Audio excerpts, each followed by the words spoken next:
Allez, message d'amour pour toi. Quel est le message d'amour? Toi qui tombes sur cette vidéo, qu'est-ce que tu dois savoir? Qu'est-ce que tu dois entendre? Alors, il y a ce vœu d'indépendance. Là, il y a ce vœu de pouvoir se sentir plus fort, plus forte en essayant justement de devenir dans le détachement d'une situation, dans le détachement d'une personne, dans le détachement de la froideur de cette personne avec laquelle tu vis quelque chose. Alors, bien sûr, tu aimerais, sauf que tu surveilles cette personne, tu as vraiment l'impression que cette personne, en fait, ou vit une autre vie avec, c'est-à-dire que cette personne est déjà en couple, c'est comme ça que je le ressens, et en fait, tu aimerais savoir un petit peu comment va son couple. Donc, tu surveilles cette personne, voir un petit peu ce qu'elle fait. Tu aimerais arriver à te détacher, sauf que tu n'y arrives pas. Tu aimerais aussi que ça évolue vers une union. Tu n'arrives pas à te faire l'idée que ça ne se concrétise pas comme toi, tu voudrais que ça se concrétise avec cette personne. Parce qu'en fait, tu es épris ou éprise de cette personne. Ton vœu le plus cher est d'arriver à te défaire de tout ça, mais tu n'y arrives pas. Donc, tu essaies de voir comment vit cette personne de son côté sans toi. Tu te sens vraiment dans une impasse. Et ça se répète. Tu veux te libérer de tout ça. Parce que tu espères que ça arrive sur une union.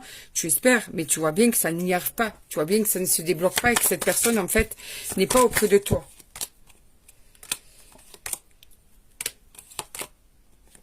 En fait, tu ressens que cette personne, en fait, n'est pas prête. Au fond de toi, tu le sens, qu'elle n'est pas prête pour un réel engagement. Tu sens bien qu'elle est superficielle dans leur relation avec toi parce qu'il y a quand même quelque chose qui s'est passé avec toi ou qui continue à se passer avec toi.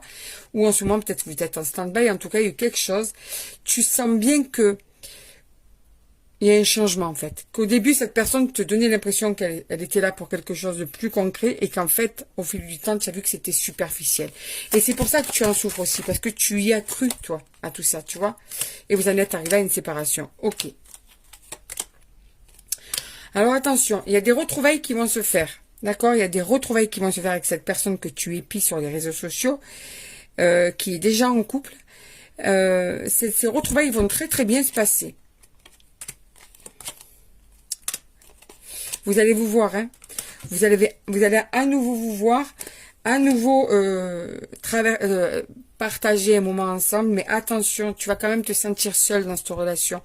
N'espère pas pour le moment que cette personne quitte cette personne pour toi ou qu'elle s'engage vraiment dans la relation. Là, j'ai vraiment le tirage d'une personne qui va revenir vers toi pour passer un moment avec toi, mais qui ne sera pas dans la construction d'un couple. Donc, là, c'est pour les personnes qui espèrent la construction d'un avenir avec cette personne, mais